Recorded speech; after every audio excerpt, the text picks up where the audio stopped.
Pessoal, eu vou pegar meu fone e já venho.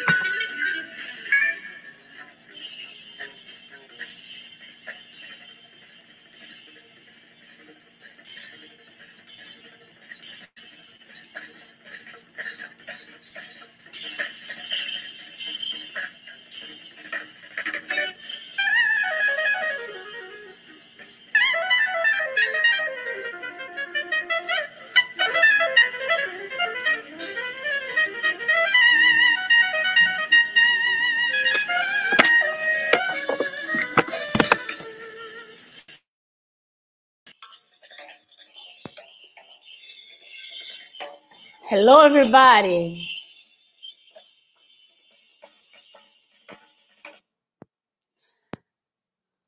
Bom, olá todo mundo presente aqui no Facebook.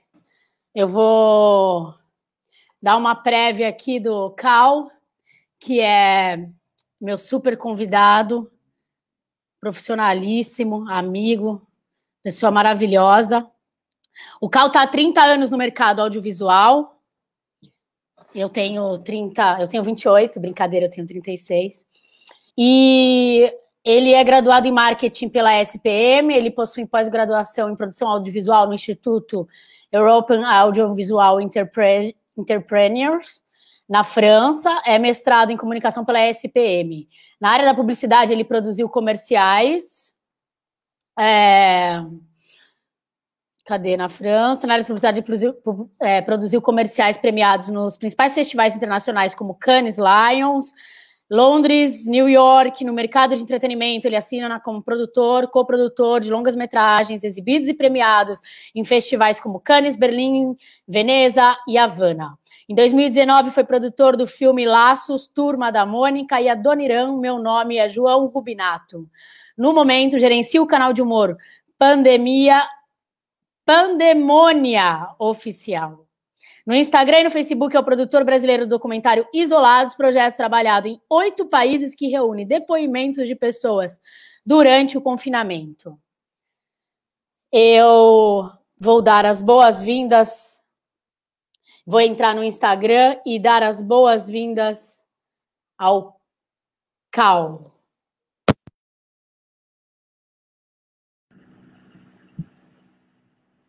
Hello, Cal. Ei, Cacazinha, tudo bem? Beleza. Que bacana. Como é que você tá? Tô bacana, isoladinho aqui, né? O que dá pra gente fazer, é o que temos para o momento. O que temos para hoje. Eu vou entrar no Insta. Vamos entrar ao vivo lá? Eu vou fazer ao vivo agora ali, indireta. Super. Tô pedindo aqui já. Aí você entra no meu Insta e eu te chamo. Fechou? Como diz meu amigo Raul, fechou. E você tá bem, meu amor? Tudo certo, estamos aí, né? Meu cabelo escureceu nessa pandemia. Eu já estou ao vivo lá, ó. Você quer chegar? Casa da Artista, _ Brasil, tá em direta no Instagram. Quem tiver no Facebook, manda um comentáriozinho dizendo se tá ouvindo ou não. Não tô te vendo aqui no Insta. Tá no Casa do Artista, é isso? Casa da Artista, _ Brasil. Tá bom, tô aqui, mas eu não tô te vendo. Peço para dar uma entrada aí. Quem tiver no Facebook, dá uma comentada, por favor. Que eu saber se vocês estão ouvindo. Pessoal do Facebook, quem tiver online aí, manda um comentáriozinho que ele aparece aqui para mim. E a gente sabe se vocês estão ouvindo. Deixa eu ver, você entrou, Cal, no Insta? Sim. Entrou. Estou te convidando agora. Boa. O pessoal do Facebook está ouvindo? Será que eles estão ouvindo? Ninguém comenta. Aí, tô te ouvindo. Legal. Deixa eu arrumar aqui um pouquinho só o Instagram, a câmera. Cal. Oi. Primeiramente, super master, obrigada por participar dessa contracultura, movimento outsider, o programa de arte mais outsider do Brasil. e aonde o que importa é a pura arte, o resto é ego. Eu agradeço a participação de todos aqui no Instagram e no Facebook, a galera que tem apoiado, tem assistido. Vou pedir para a galera do Facebook comentar aí se vocês estão ouvindo bem, se está tudo certo. Quem puder deixar uma mensagenzinha, oi, estou ouvindo, eu agradeço. Pessoal, há 30 anos no mercado audiovisual, o Cal, ele dá aula na SPM também, né, Cal? Sim, sim. Isso, e ele trabalha, ele tem a produtora Latina, que tem aquele filme maravilhoso que você fez do Adoniran, né? Sim. Bacana. Cal, de cara eu queria falar com você sobre a nossa emergência, sobre a Cinemateca Brasileira, que agora com que os refrigeradores, acho que o gerador não está funcionando, não tem manutenção nenhuma, está em risco de pegar fogo e da gente perder todo um acervo audiovisual. Cara, não tem nem muito o que comentar, né? Isso é parte do descaso, do desmando, do desgoverno que a gente está tendo já desde o começo do ano passado, né? Mas era uma tragédia anunciada já, foi parte de campanha de governo isso, né? Erroneamente, equivocadamente, burramente, colocaram tudo na conta de Lei Rouanet e tal, quando, na verdade, a Lei Rouanet é a lei menos utilizada para a produção de cinema. Então, assim, é um contrassenso absurdo. Quando as pessoas falam de coisas que elas não entendem, elas correm o risco de falar muita merda, né? E é o que a gente está vendo hoje em dia, né? E esse descaso não é só com a cultura, né? Que não é mais ministério, é uma secretaria, e a gente troca secretário de cultura a cada 2, 3 meses, enfim. É esse desmando que a gente está vendo já desde do começo do governo federal e tudo, né? Antigamente ia bem? Antigamente estava indo bem? Cara, a gente, desde 2010, a gente teve uma retomada muito séria na produção audiovisual brasileira, né? Por conta da lei da TV a cabo e tal, que especificou que as emissoras de TV a cabo eram obrigadas a veicular produção independente brasileira em prime time por 2h30 por semana. Isso daí deu um boom absoluto de produção mesmo, né? E desde o começo foi criticada, porque a gente tem que ter o direito de assistir o que a gente quer, a gente, se quiser assistir enlatado americano, a gente assiste, essas coisas todas, mas o fato é que, assim, a gente teve várias produções brasileiras que foram muito interessantes, em termos de audiência, essas coisas todas, e no fundo, Cacá, essa questão de audiovisual, essa questão cultural, ela tem que ser política de governo, né? Os Estados Unidos têm hoje essa indústria absurdamente potente que eles têm de audiovisual, muito por conta de ações que o governo deles começou a fazer em 1930, né, quando eles começaram a ter incentivos para exportar produtos americanos. Quando eu estou falando de produtos, não são só produtos audiovisuais, não.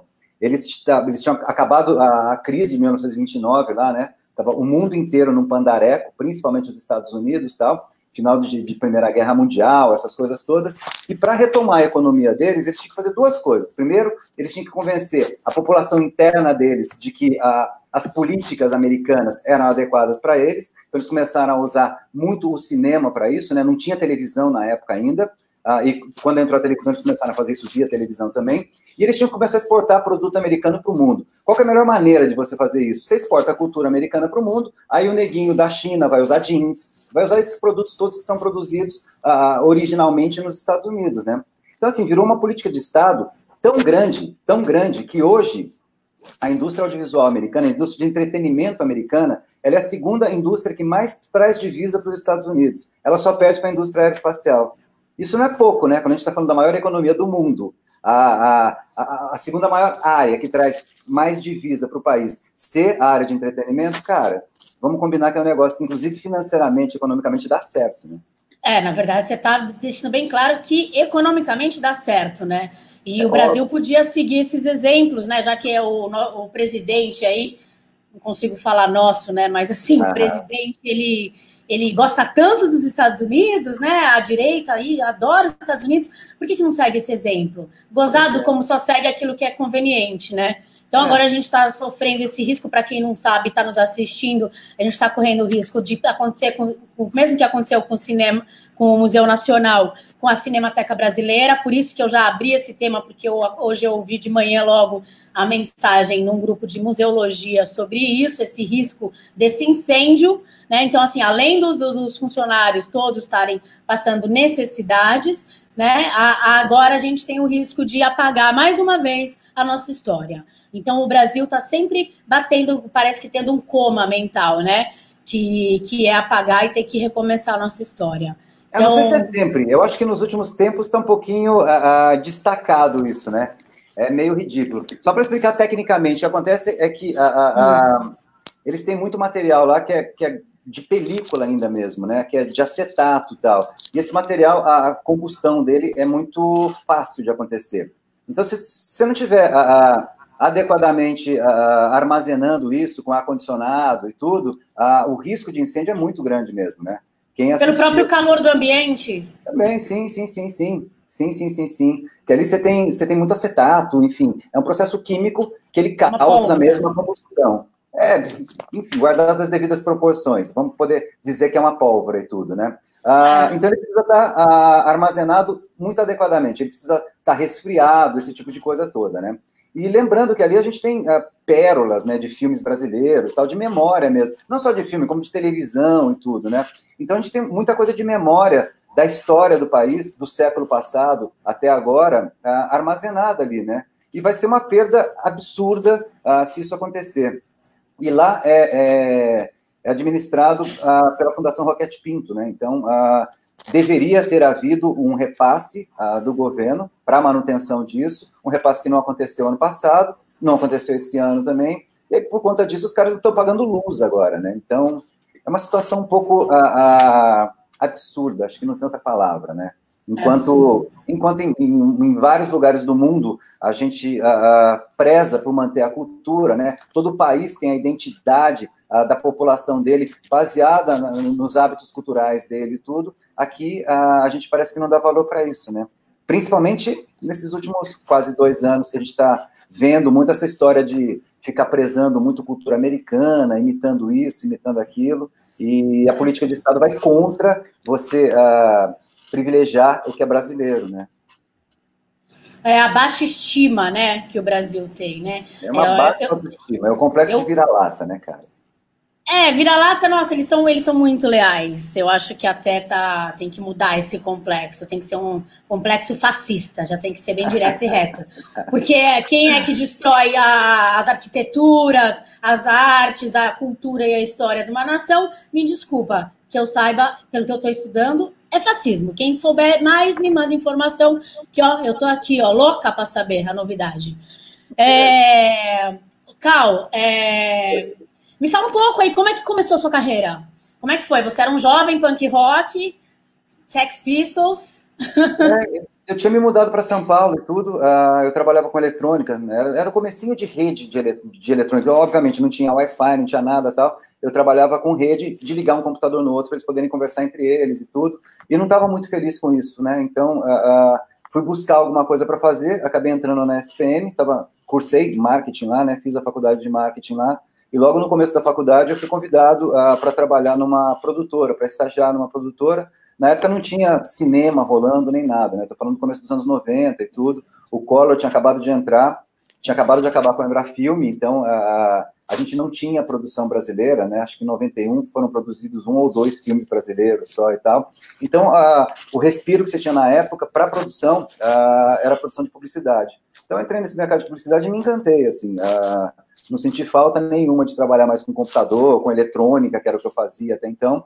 E daí segui. Eu tive a sorte de entrar na produtora, que era uma produtora na época muito respeitada e muito ativa nesse mercado de publicidade, então fazia comerciais para os grandes anunciantes, para as grandes agências brasileiras e tudo, e eu fui estagiário do dono da produtora, que era um produtor executivo. Então ali eu comecei a me encantar muito por set de filmagem, esse tipo de coisa toda, e enfim, aí fui pulando de produtora para produtora e tal, até que em 2006, 2004, perdão, eu tive minha primeira experiência sendo dono de uma produtora. Eu e mais 2 sócios abrimos uma produtora ainda focada no mercado de publicidade e tal. E essa produtora durou 2 anos só, e foram 2 anos muito felizes, que a gente teve a sorte de ganhar prêmios nos principais festivais de publicidade do mundo, né? A gente ganhou o Leão em Cannes, foi premiado em Nova York. Que é a Latina? Não, ainda não era Latina, era a Sambi Film. E a gente, legal. Sim. E a gente ficou 2 anos com a produtora e resolveu se separar depois, quando a produtora estava indo super bem e tal, porque cada um queria fazer uma coisa. A gente era em 3 sócios, e eu, em particular, eu queria trabalhar com o mercado estrangeiro, né?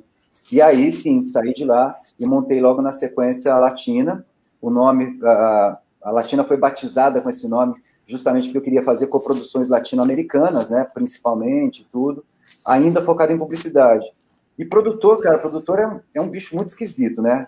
Todo produtor, diretor, tem o projeto artístico dele. Então, numa dessas reuniões que eu estava fazendo no Chile, o produtor local de lá, que é o Juan de Dios Larraín, me apresentou um roteiro, que era de um filme chamado Tony Maneiro, que a gente produziu, lançou em 2008 e tal, e o filme foi convidado para participar de quase 120 festivais no mundo inteiro. Foi, inclusive, o filme indicado para concorrer ao Oscar de filme estrangeiro pelo Chile, e a gente ficou entre os 8 finalistas, né? A gente não ficou entre os 5, então eu não tive o prazer de pisar no tapete vermelho do Oscar e tal. Mas foi legal, foi uma sorte, assim, de principiante, literalmente.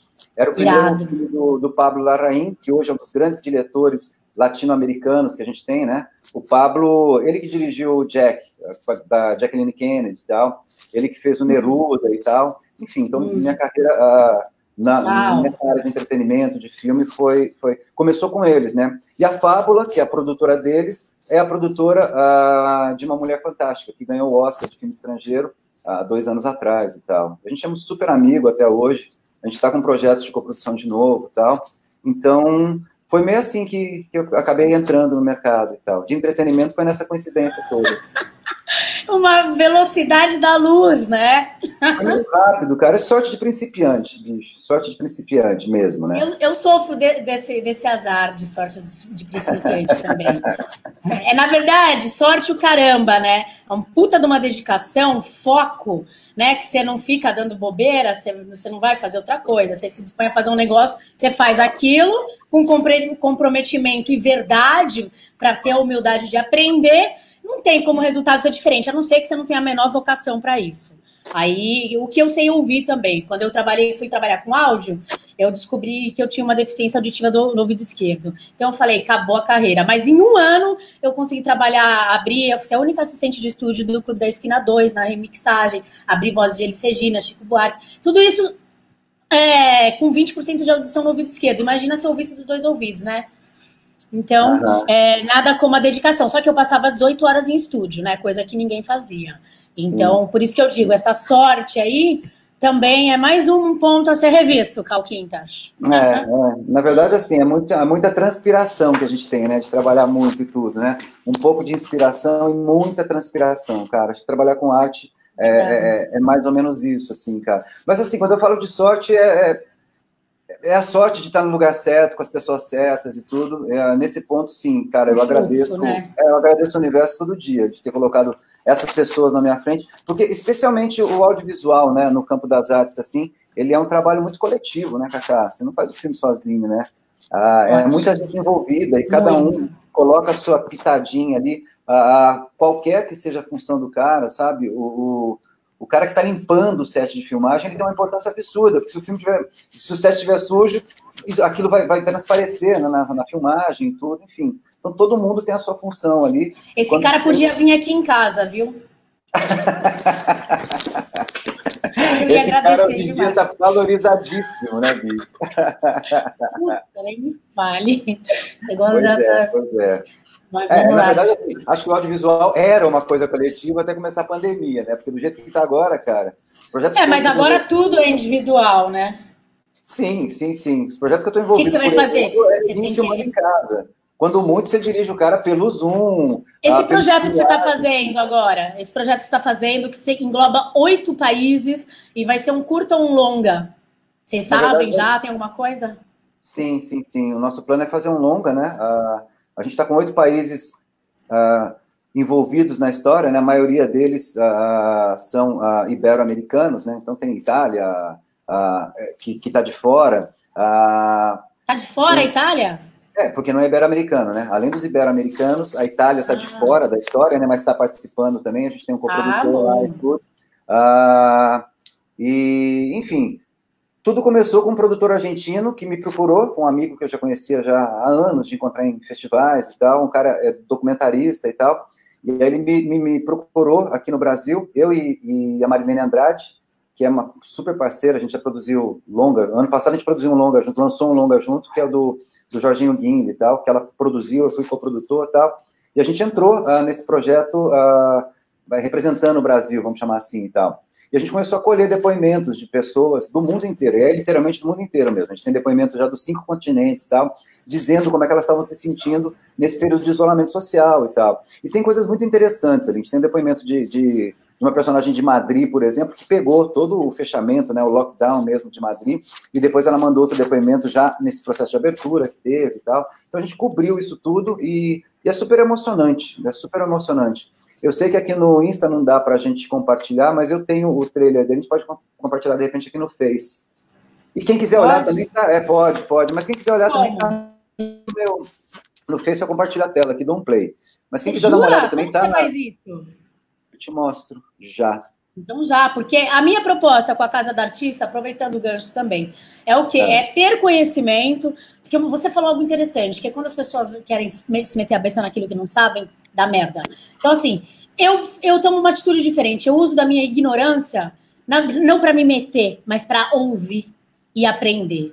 Então, assim, eu faço bom proveito daquilo que eu não sei, chamo quem sabe, obviamente, que se você desconhece alguma coisa, o certo seria você chamar alguém para, né, no caso de um governo, delegar aquela pessoa que conhece, né? Então, você chama um cara para a saúde, você chama um cara, né, ferrado da saúde. Para a cultura, você vai chamar alguém que tem um prestígio cultural, né? Então, essa é a norma, né, da racionalidade, da lucidez. Então, eu uso dela, né? Porque a gente é louco, mas nem tanto. Então, ou é louco pra caramba, porque a gente, né, tira as vestes e fala, vista-me, né? A gente pega o alfaiate e fala, é com você. Então, isso tem que ser, às vezes, precisa de um pouco mais de ousadia nesses valores inversos que nós vivemos. Então, eu pego, ao mesmo tempo que eu aprendo, eu utilizo do canal e meio de comunicação, eu tô abrindo a Casa da Artista, que esse é o conceito. Então, enquanto eu tô aprendendo, quem quiser, seja bem-vindo e tá aprendendo também, ouvindo pessoas que, além de serem minhas amigas, porque não dá para ter baixo astral, mas principalmente nessa situação de isolamento, que aí realmente é suicidal, entendeu? Então precisa de ser gente que é amiga, que é legal, entendeu? Que quer o bem, prosperar, e as pessoas têm a oportunidade de aprender, porque eu vou te falar, eu tô recebendo inclusive elogios de pessoas da área, assim, né? Então tá sendo muito bacana. Então eu tô assumindo cada vez mais também a posição de contracultura e outsider, entendeu? E ficar menos, querer... Sabe, eu sou o que eu sou e nós somos o que somos. Vamos se despir um pouco dessas fake news. Isso. Me fala como que compartilha a página. Eu estou compartilhando aqui, você vai aceitar. Já vou compartilhar aqui, ó. Apareceu um para você, você tem que me aceitar. Mentira! Como que você fez isso? Viu? Que bonitinho. Ah, Calquinta, você está contratado. Espera aí que agora eu só preciso dar um playzinho aqui. E aumentar. Peraí, antes de você dar o play e começar, vamos falar pro pessoal. Pessoal, quem tá assistindo, o Cal vai falar o que é isso que a gente vai passar agora. Fala pra gente que é o quê? É um teaser? É isso? É o teaser do documentário que a gente está trabalhando agora, que é esse que tem 8 países envolvidos. Ele se chama em português Isolados, em inglês Isolated e em espanhol Aislados, né? E, enfim, esse aqui é um teaserzinho que a gente editou aqui no Brasil mesmo e é a peça que a gente usou como peça promocional para pedir os depoimentos e tudo, né? Foi totalmente colaborativo, é tudo com banco de imagem, ninguém filmou nada disso. O banco de imagem cedeu as imagens para o projeto gratuitamente, tudo, em troca de apoio, essas coisas todas. Uhum. A gente enxerga, curiosamente, a gente enxerga um movimento muito grande de... colaboração nesse período, né, de pandemia, de isolamento e tal, entre as pessoas ligadas ao audiovisual, né? Então, a união da classe, né? Sim. Bom, que o projeto a proposta... inteiro, né? Mas esse teaser foi feito totalmente colaborativo e tal, e desses 8 países, os produtores todos estão trabalhando com recursos próprios, né? Vamos colocar assim. Ninguém está usando lei de incentivo para nada e tal. Ok, amplia a tela. Desculpa, te interromper, fala. Amplio a tela e dou um play sem me dizer se está tocando áudio aí, tá? E para quem estiver vendo aqui no Insta... mas no Instagram não vai rolar. Não vai rolar, mas aí é só ir no meu Insta aí, né? No @calquintas aí. Tem esse teaser lá. Tem os outros materiais que eu vou apresentar também. Depois eu compartilho também, tá? Eu vou dar um repost. Fechou, então agora eu tenho amor. que ver se eu tô ouvindo. Eu vou tirar o fone do Insta, a gente fica em silêncio no Insta para não dar aquela parada de realimentação. Pus o fone aqui no computador para eu ouvir. Tá. Vou tacar ele. Andiamo via. Valeu. Vou sair.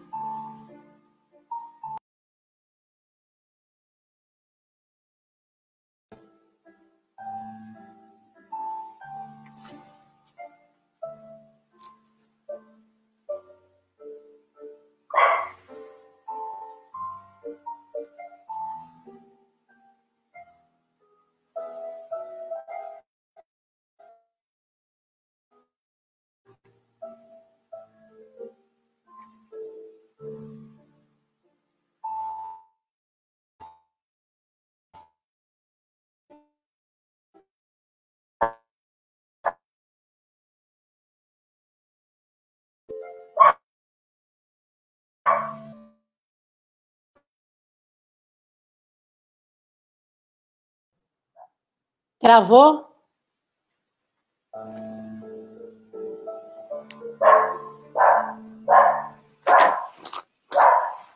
E é isso. Aqui parou. Você Agora, tá vendo no Instagram? Agora. Talvez tenha travado no Instagram alguma coisa. Sim, aqui no meu, a tela parou com essa menininha, ó. Aqui eu parei de... Eu dei um stop sharing aqui. É porque tá. É porque eu pus a minha tela invertida e transmiti pro pessoal, ó. Tá vendo? Entendi.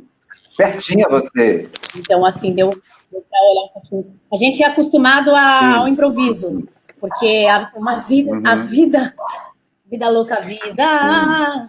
Eu tô ouvindo um cachorro, é aqui, ou é aí? aqui. Eu tenho 6 cachorros aqui. Nossa, peraí que eu saí, filho. Você tem 6 cachorros? Sim, aqui onde eu tô na casa de um casal de amigos, aqui no interior de São Paulo, em Bragança Paulista. E a gente tem 6 cachorros aqui. A consultora está dizendo que não travou aqui. Obrigado, Tom. Obrigado, ótimo. Bárbaro. Maravilha. Mas, enfim, quem não conseguiu assistir, tem lá na minha página esse teaser e tudo, no papo aqui do Insta. Mas, enfim... Maravilha. E eu dou uma compartilhada também. Agora, você saiu da publicidade, vamos engajar a arte e o audiovisual. A publicidade, obviamente, que ela tem toda uma visão, um cunho artístico, mas por um conceito de briefing e com uma intencionalidade comercial, né? Acho que isso é uma básica. Embora eu sou um pouquinho mente da besta, Cal. Não é que assim eu sou mente da besta, é porque eu falo o que eu penso para ser corrigida, tá? Não é para ter autoridade, muito pelo contrário, é para ver se estou no caminho certo, porque dessa maneira eu acho que também facilita o entendimento das pessoas que não são desse meio, entendeu? Porque eu sou uma pessoa só juntando as informações. E olha, a Carol entrou, Carolina Sato, minha prima, que linda, obrigada, Cá. Uma gata maravilhosa, carioca. Então aí na publicidade você teve esse manuseio da arte com o briefing e a proposta comercial.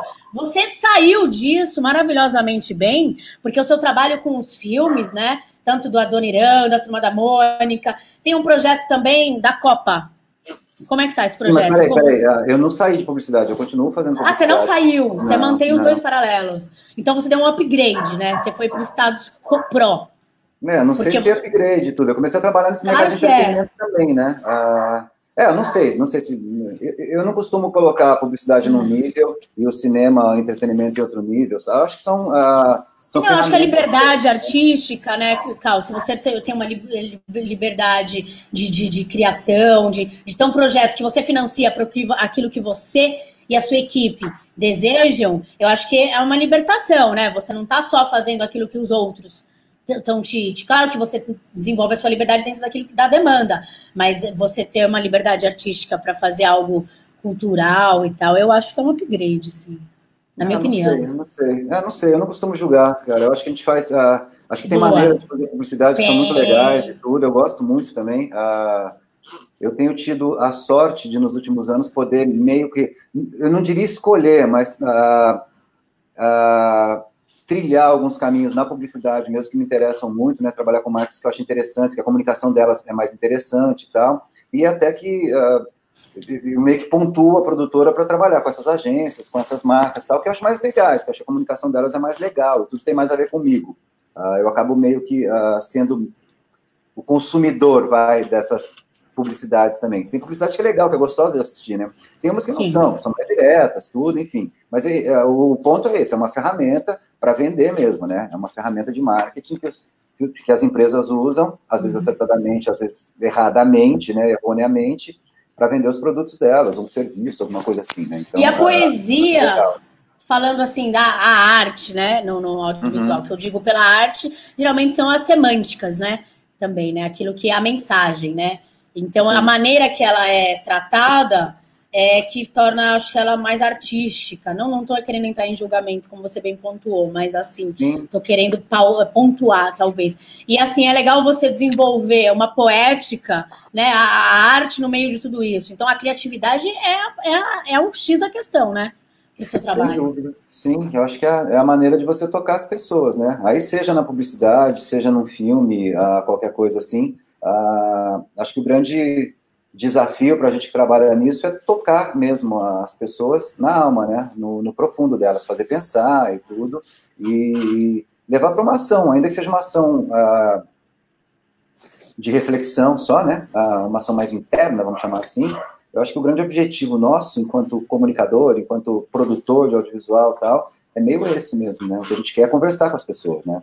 Se for pegar bem o cinema, Cacá, por exemplo, o cinema ele só se completa quando você tem alguém assistindo aquilo que produziu, né? O cinema ele tem um tripé, que é a produção, a distribuição e a audiência, né? As pessoas assistindo ali, a exibição dele, né? Mesmo, né? Isso desde o começo, desde 1895, né?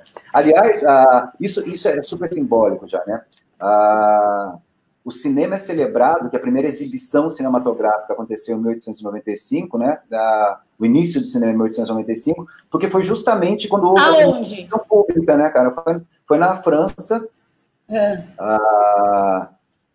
E foi onde teve, né, num salão de um café lá, a primeira exibição pública de um filme, que era A Chegada do Trem na Estação de Ciotat.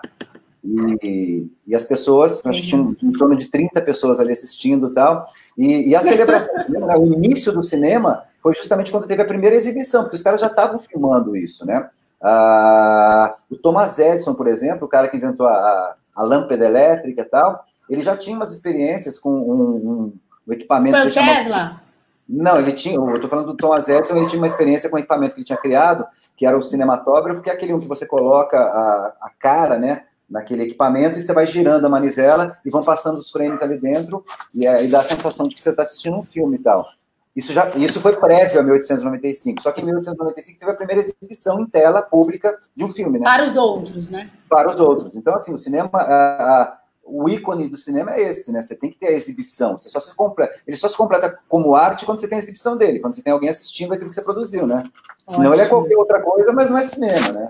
E aí, enfim, estou falando de cinema porque foi onde tudo começou, né? Hoje em dia a coisa já se miscigenou pra caralho. Hoje em dia eu costumo chamar isso tudo de audiovisual mesmo. Você tem coisa que você produz para tela grande, você tem coisa que a gente produz em casa para colocar no Instagram, você tem obras que vão direto para a internet, para a plataforma de internet, de Netflix, de Amazon, de Globo, essas coisas todas. Tem coisa que você produz para televisão. Então, assim, mudou o local onde você exibe a tua obra, né? Mas no fundo, ele só se completa mesmo quando você tem essa conexão com quem está assistindo, né?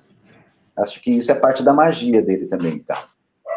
Das artes, né, Cal? Porque a arte, ela, querendo ou não, a fotografia também, é sempre um contato com a coexistência, né? De uma forma tanto de se inspirar, do que dizer e do resultado, né? Eu acho, em geral. Assim, claro que nas artes plásticas, por exemplo, em qualquer arte, ou a escrita, a pessoa fica só na dela, mas o grande barato é quando tudo isso, né, a gente compartilha, porque aí que gera uma outra mecânica de vida, né, porque tem a resposta do outro sobre isso, né? Sim. A única diferença que eu coloco, né, da produção audiovisual, cinematográfica e tal, das outras artes é que cinema é uma arte muito cara, né? Talvez seja mais cara delas e tal. E justamente por ela ser uma arte coletiva, cara. Então, assim, não dá para você pensar Cada equipe. Custo de equipe, produção. Custo de equipe, todos os custos, né? Equipe, equipamento técnico, o próprio custo de mercadologia dela, né? Isso também, o Charlie Chaplin iria contra isso, né? Mas ele é uma grande exceção, um gênio. Como assim? Ele não ia contra nada, pelo contrário, Não? ele montou uma produtora, a United Artists, ele foi um dos fundadores da United Artists. Que bom falar com quem sabe, né? Uma das maiores Tipo, produtoras da época e tudo, né? E era United ele não fazia Artists. sozinho? Não, claro que não. Ninguém faz cinema Nunca foi. sozinho, meu amor. Não, não tem como fazer cinema sozinho. Ai, eu não sabia. É muito difícil, é muito difícil. Essa coisa de fazer audiovisual sozinho é muito recente, da gente fazer selfies em casa, esse tipo de coisa, cara. Então, é uma coisa muito recente. E exige um estúdio, né, em casa. Então também tem uma questão de grana também, né? Sim, sim, sim. Você, para fazer cinema, imagina-se, né, que originalmente você precisava no mínimo de 2 pessoas, uma atrás da câmera e outra na frente da câmera, lá no começo, né? Ou outros na frente da câmera, ainda que não soubessem que tivessem filmados, né? Tivessem sendo filmados e tal. Mas quando eu te falo que o cinema não pode... é uma arte muito cara, né? Ele tem que se pagar. Na verdade, o cinema, ele nasceu já. Vamos botar os pingos nos is, vai. Por favor, Cal, porque eu tô aqui me sentindo uma besta. O cinema nasceu já com a obrigação de gerar lucro, cara. É diferente. Um pintor, porque por exemplo... Porque tem que pagar, né? Não, tem que se pagar, né? Um pintor... Mas o pintor também, você acha que não? Você teve um monte de pintor que morreu e não foi reconhecido. Foi reconhecido pós-mortem. E não se pagou. E não se pagou. Sim, mas o cara continuou pintando, né? Um diretor que os filmes dele não dão resultado, ele não continua filmando, porque é caro fazer. É diferente. Mas assim, né? nem todos continuam assim também, porque tem uma alguém tem aí entra a história dos negócios dos mecenas, dos marchands, porque tem até um vídeo que tá falando o quanto é caro o minério tem minério que, tipo, do tom de azul, por exemplo, os pigmentos, é caríssimo. Por isso que as realezas financiavam os pintores. Porque a durabilidade e a vitalidade da cor, que era feito com óleo, esse pigmento, que é minério e óleo, é caríssimo. E a durabilidade da obra é que valoriza ela. Caramba, peraí, tocou meu telefone. Voltei? E toca telefone, faz isso, né? Voltei? Então... Consuelo... mas assim, então é caríssimo. Então, assim... Tá falando aqui que o Picasso foi um dos únicos reconhecidos vivos. Sim, sim. São poucos, assim. Ele, Dali, tem alguns outros. Não, mas o que eu quero enfatizar não é diferente, Cal, porque, assim, é claro que um envolve mais pessoas, mas, assim, todo mundo, como o Van Gogh tinha o Theo bancando o básico do material dele, entendeu? Não tem como, assim. Eu acho que a das mais baratas seriam a escrita, que é uma caneta e papel. Poesia também, a música. Você tem outras artes que são mais baratas, né, cara? Que mais mostram o que você está pensando, sentindo e transcrevendo. Mas que exige uma estrutura, né? Mas a pintura, ela exige muito também. Exige muito, mas assim, é infinitamente mais barato. Exigia, né, mais. Então, mas assim, ainda assim, era infinitamente mais barato. O cinema surgiu no final do século XIX, era infinitamente mais barato você fazer um quadro no final do século XIX do que você fazer um filme. Assim, o cinema nasceu como indústria, já. Eu estou querendo te colocar isso. E enquanto indústria, ele tem a obrigação, sim, de ser exibido no público e para o maior público possível, porque desde do nascimento dele mesmo, ele buscava lucro. Ele é fruto da porra da Revolução Industrial, né, cara? Ele só aconteceu por causa da Revolução Industrial, que foi quando você teve uma cacetada de evolução tecnológica e você teve a formação dos primeiros centros metropolitanos, né, das primeiras cidades e tal, ou seja, você tinha um público concentrado que começou a demandar entretenimento e tudo, e aí, por isso, foi possível o nascimento do cinema, né? E então, o cinema ele reúne muitos artistas, né? O cara que desenha, a luz é arte, né? Ele abre para muitos, então, na verdade, ele é um coletivo privado de artistas. Sim, a música, mais ou menos. Cara. Os atores, a música, os atores, a direção de fotografia, a iluminação, todos os detalhes, o que vão tornar a interpretação, tudo, né, com os atores, todos os detalhes que vão tornar a obra melhor, o conjunto da obra, é o famoso conjunto da obra. E ele agrega muitos artistas, né? É um ponto de vista muito bom esse. Porque quanto mais pessoas sensíveis e inteligentes juntas, melhor o resultado, né? Então, isso é muito interessante. Então, na verdade, assim, é uma indústria a favor da arte, né? Porque daí todo mundo tem que se dar bem para bancar aquilo que eles têm sensibilidade para fazer. Eu acabei de pensar aqui agora. Se eu estiver já enganada, já fala. Mas é o que eu penso. Assim, acho que esse é um dos nortes, pode ser esse, né? Porque, assim, ele também não é voltado para arte, né? Ele é comercial pra cacete. Mas ele exige essa perspicácia artística, né? A luz tem que ser impecável, sim. Você precisa atingir a mensagem, né? E com você tem que ter um domínio técnico. Você tem que ter um domínio técnico muito apurado se você quiser estar ali naquele nível, né? E a mensagem, né? E a mensagem. Aí é e tudo, a poética. Né? É tudo. Sim. Mas, sim, eu acho que você tem filme para tudo, né? Você tem cinema para tudo. Você tem cinema de arte, que tem o nicho dele, as pessoas que consomem esse tipo de cinema, que se sensibilizam com esse tipo de filme. Você tem cinema comercial, que a função dele é outra, né? A função dele é justamente entorpecer mais as pessoas, esse tipo de coisa, enfim. Aí vai muito do gosto. Mas todos exigem Mas tudo exige dos profissionais sempre o melhor nível possível, inclusive quando a intenção é monopolizar, porque daí tem que ser tem que ser super impecável, né? Porque você tem a intenção de convencer o outro, né? Então isso não deixa para baixo os grandes profissionais, inclusive isso gera, né, trabalho para os grandes profissionais, né? Porque eles pagam para ter os melhores. Os caras têm, ó, e eles têm a bala na agulha. Sim. Então, como é que estamos no audiovisual atualmente? Quais são as perspectivas? Cara, de novo, a gente volta para o começo da nossa conversa, né?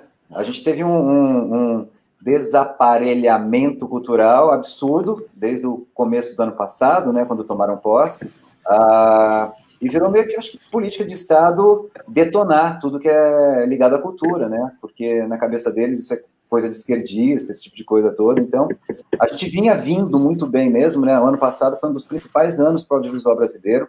A gente teve presente com filmes ganhando prêmios em vários dos festivais do mundo e tudo. A gente teve filmes que fizeram bilheterias muito legais aqui no Brasil e tudo. Eu tive o privilégio de participar da produção do Turma da Mônica, que são dos produtores do Turma da Mônica, que foi...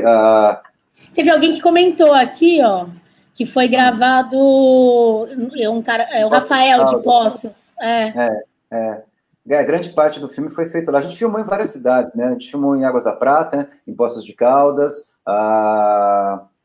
um pedaço em Paulínia, um pedaço em Cubatão, um pedacinho em Indaiatuba, perto de São Paulo, um pedaço na Cidade das Flores, aqui pertinho de onde eu estou também e tudo, enfim. A gente filmou em várias cidades. Construir aquele universo do Maurício de Souza não foi fácil, na verdade, né? Nem em termos dos personagens.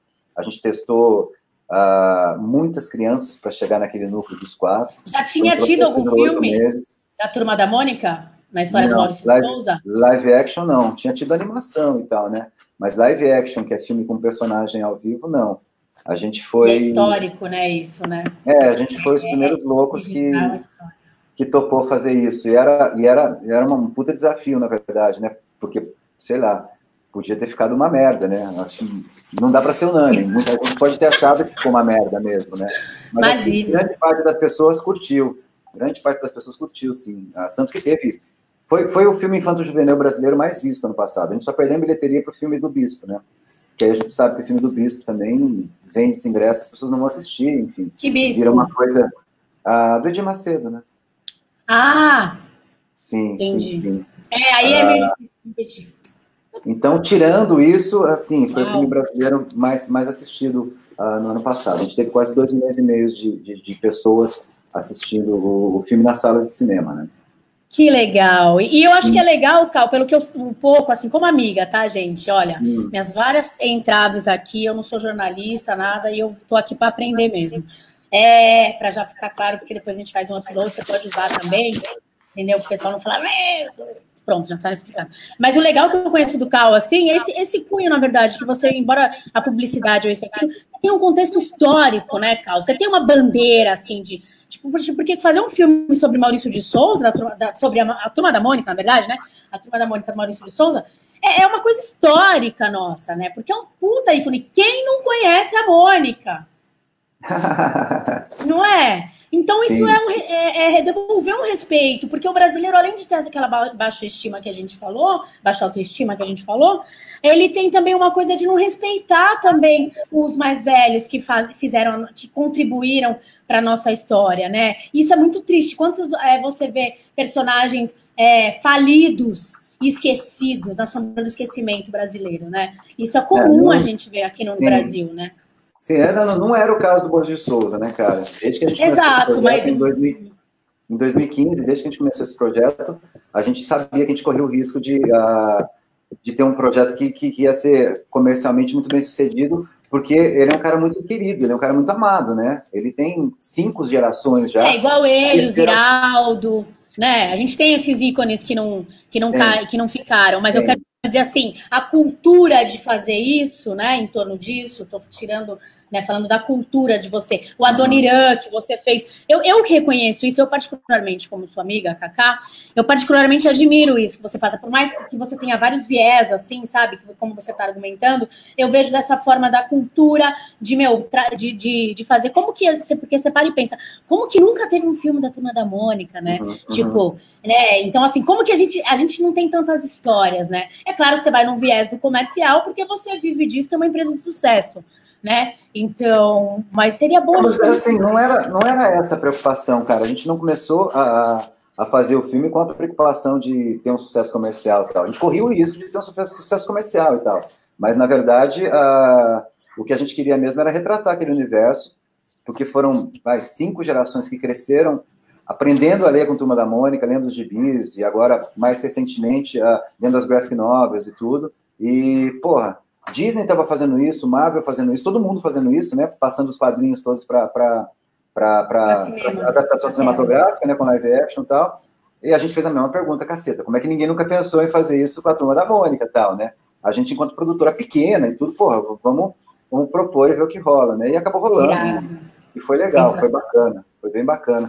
O segundo filme a gente já filmou esse ano e vai ser lançado assim que os cinemas abrirem, ou, sei lá, se os cinemas vão abrir, se a gente vai voltar a ter a normalidade que a gente tinha na sociedade antes ou não e tal, mas a gente está no processo de montagem já do segundo filme, da continuação do Laços, né, que é o Lições, que é outro processo legal também. Mas eu acho que, Cacá, mas tem a questão disso tudo que você falou aí, eu acho que é muito importante, sim, cara, a gente prezar um pouco da nossa memória, um pouco da nossa história. Eu acho que o projeto todo do Adoniran, ele foi muito em cima disso mesmo, né? Foi um projeto transmídia, na verdade, que a gente começou com curta-metragem, e aí virou um CD, DVD, que virou um programa de televisão com as músicas inéditas do Adoniran, que a gente encontrou pesquisando para o documentário, e aí a gente chamou intérpretes contemporâneos para gravar essas músicas que eram inéditas dele. Então a gente chamou o Criolo, a Fernanda Takai, do Patofu, a Lineker, em Mato Grosso, a Kiko Zambian, enfim, foi uma salada, e ficou bem legal o projeto e tal. Aí, na sequência, a gente começou a fazer as exposições, que foram 2, né? Uma grandona no Farol Santander, que durou 7 meses, aliás, durou 8 meses, era para durar 6, o próprio Farol Santander quis prorrogar por mais 2 meses. Então exposição das fotos? Não, exposição do acervo do Adoniran Barbosa mesmo, né? Das fotos, de tudo isso. Sim, né? irado, uma exposição gigantesca. E aí a segunda exposição, que foi na... A próxima você me chama. Sim. A segunda, que foi nas estações de metrô de São Paulo, essa sim, foi só de fotos, mas ainda assim, foram 5 exposições paralelas que ficavam passeando pelas estações de metrô de São Paulo. Essa também durou alguns meses e tal, e aí depois veio o lançamento do documentário. E nesse intervalo teve um monte de coisa, né? O Casagrande, o comentarista, né, entrou em contato com a gente, porque viu uma matéria do Fantástico, falando das inéditas do Adoniran e tal, e queria fazer um show com as clássicas do Adoniran no Teatro Municipal. E rolou esse show, a gente fez todos os videozinhos que estavam sendo projetados na tela, tal, então a gente meio que participou da produção desse evento e tudo. A própria Brahma, né, procurou a gente para ajudar a tematizar o camarote do Bar Brahma no Carnaval de São Paulo. Isso eu vi. O tema foi a Adoniran Barbosa e tudo. Então, assim, ele virou um projeto transmídia mesmo, ele foi para vários meios, né, de comunicação, cada um contando uma historinha de um Adoniran Barbosa, que era um cara que, na verdade, desde o começo que a gente queria, na verdade, era levantar um pouco a história dele, né? Porque ninguém conhecia direito, ninguém sabia direito quem era Adoniran. Tinha gente que a gente falava, não, o Adoniran Barbosa é o cara que fez o Trem das 11. Sim, eu não sabia que era dele. Então, assim, é um cara que fundamental na história brasileira, principalmente na história paulistana, né, e tudo. Um grande criador de personagens, né, o Adoniran. A narrativa de vida dele era muito legal. Tanto que o Adoniran Barbosa é um personagem, né? O nome dele mesmo, da pessoa ali, é João Rubinato, né? O Adoniran é um cara que ele construiu. Ele era um cara que fazia gravações em rádio na época, de radionovelas e tal, e ele criava personagens em rádio.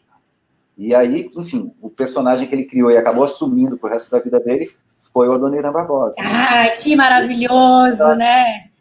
É muito louco, é muito legal. E onde a gente pode assistir esse documentário? Ou saiu de circulação? Ele estava em cartaz, foi muito louco esse documentário também, que ele ficou em cartaz, a gente estreou ele no comecinho do ano, ele ficou em cartaz até a Covid fechar os cinemas de São Paulo, né? Ele ficou... Cal. Oi. Desculpa te interromper, eu pensei aqui em algumas alternativas, por exemplo, tá rolando uns drive-in, né, de show, né? Drive-in é sexual não, né? Drive-in é negócio de cinema antigo mesmo, né? Drive-in. Depende do que você tá dentro do seu carro, meu amor. Depende do que você tá dentro do seu carro. Então tá. Então, é o drive-in. Tá rolando shows, né? Na arena lá. Isso aqui, você tá sabendo, né? Dessa alternativa que tá rolando de show. Então, isso. Várias iniciativas de drive-in. Então, isso pode ser também pro cinema, porque assim, vai ter que haver uma solução, porque assim, para nós como público também, para a gente não morrer, não ficar cinza ao nosso cérebro, a gente precisa da cultura, né, e da história, cultura, enfim, toda essa ramificação, para o nosso cérebro não ficar enferrujado. Então, alguma alternativa de exibição que as pessoas comprem e seja transmitido no computador, entendeu? É que aí elas podem hackear, né, aí fode também tudo, né?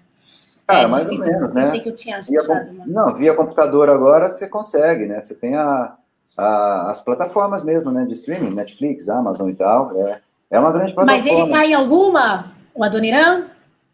Cara, ele tá na... E vai pra Netflix? Não, Netflix não. A gente negociou ele com a Globo, então ele tá no Now agora, Globo, né? Pra Google Play? Aham. Ah, tá. Pra Globo Play. Então ele tá no Now. Aham. Sim.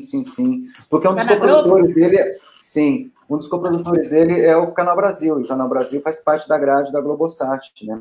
Então ele tá no Now agora, dá para assistir lá e tudo. Beleza, então é legal, recomendo aí, é legal, é um bom projeto. Com certeza.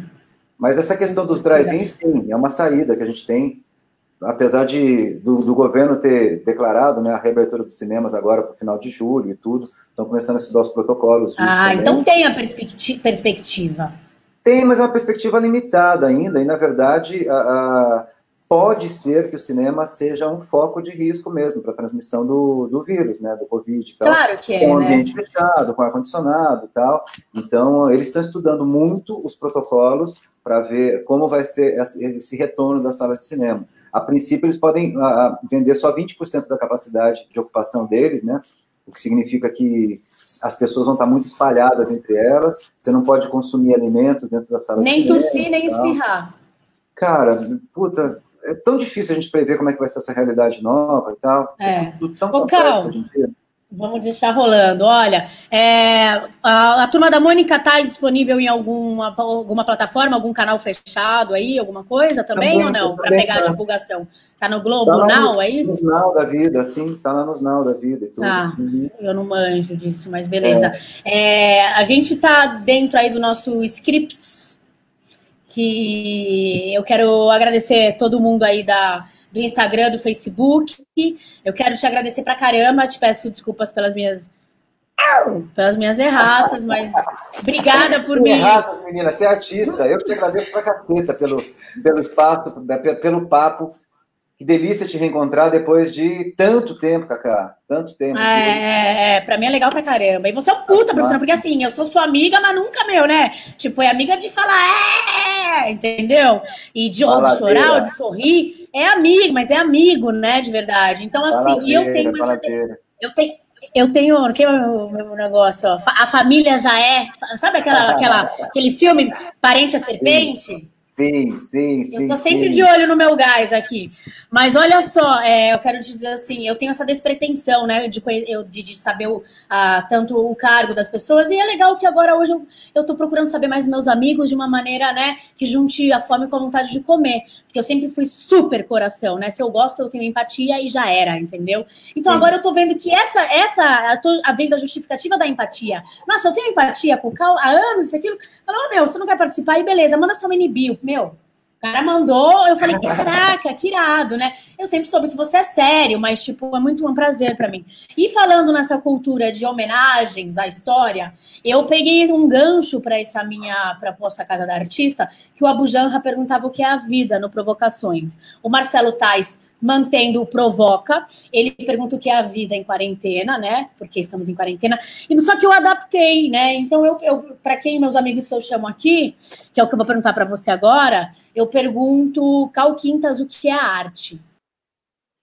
Ufa, caramba, é muito complexa essa pergunta que você me fez. Definir arte é uma responsabilidade muito grande, mas eu acho que a arte é uma maneira de você tocar o interior das pessoas, e a arte, querendo ou não, tem sido uma das ferramentas de sobrevivência que a gente tem tido nesse período de pandemia, de isolamento, onde a gente quer abraçar tanta gente e não pode, a gente quer tocar tanta gente e não pode. Então a gente tem se permitido ultimamente a deixar que obras de arte, cinema, pintura, livro, música, toquem a gente. Então, a arte para mim, nos últimos meses, nos últimos 120 dias que eu estou em isolamento aqui, tem sido isso. É uma ferramenta que eu uso e que permito que me toque, que faça a minha vida ser um pouquinho mais gostosa.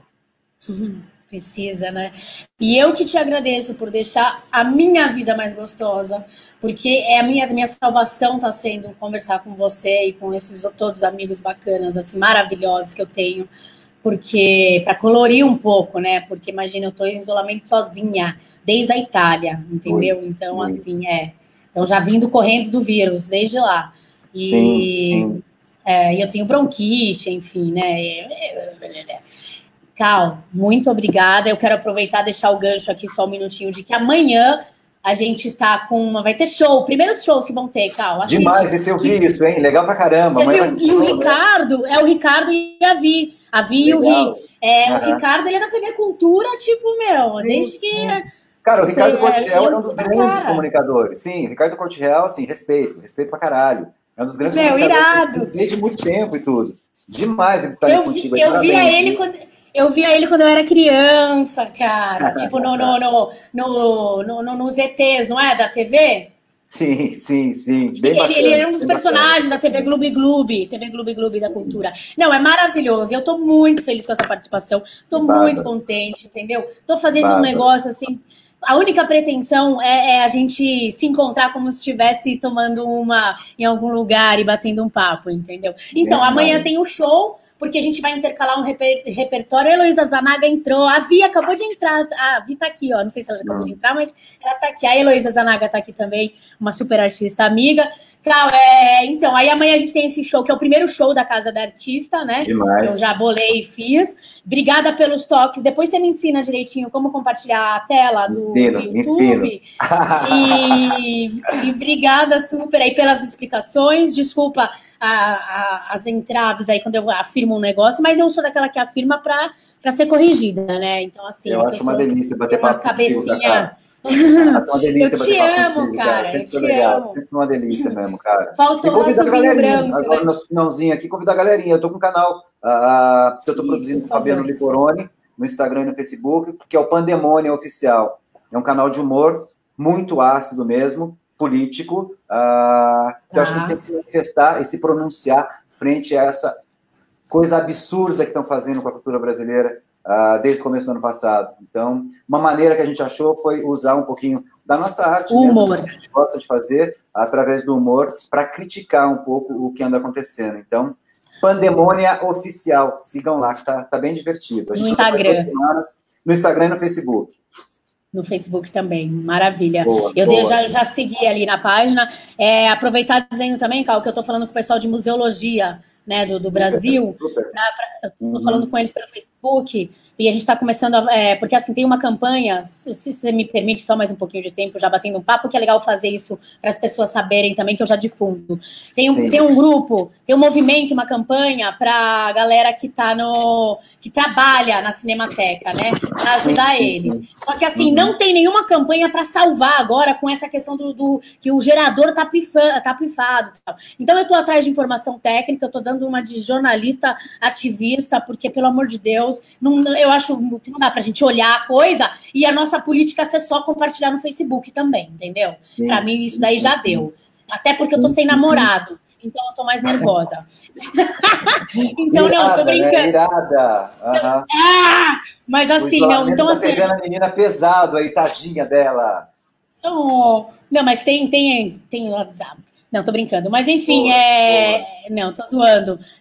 Mas assim, pra gente pegar e dar essa. Eu vou te convidar pra gente também. Vou te marcar lá no grupo de museologia, né? Que tem uma galera séria. E aí a gente eu falei, a gente tem que fazer alguma coisa, tem que tirar o material de lá. E eles falaram, bom, tem que falar com o pessoal do audiovisual, do cinema aqui pra ver, entendeu? A gente tem que fazer pelo menos uma campanha na internet, Cal, pra gente cobrar alguma atitude. Pra gente não pode ver. Se essa coisa pegar fogo e a gente perder todo o material, eu vou me sentir uma merda, porque eu não fiz nada, entendeu? Então, pelo menos uma campanha. Eu entrei nessa brincadeira ontem. A Raquel Monteiro me ligou ontem, perguntando se eu topava participar e tal. A gente está editando uma campanha mesmo para colocar no ar em rede social, em mídia também. A gente está editando nesse final de semana agora, para começar um movimento já. Quem é a Raquel Monteiro? A Raquel Monteiro é uma produtora independente, tem sido uma das grandes bandeiras nessa coisa toda de defender agora a Cinemateca, né? Ela tem sido uma das principais pessoas que está nesse movimento, né, de defesa da Cinemateca e tal, e uma pessoa que tem feito muito, trabalha com audiovisual, com cinema já há alguns anos e tudo, diretora, editora. Ela pode participar aqui comigo também, de repente, se indicar, se ela topar. Se ela topar, porque eu tô indo para um movimento assim que, pra você ter noção, eu mandei uma mensagem pro Rodrigo Lombardi, falei, e aí, vamos participar ou você só é da Globo?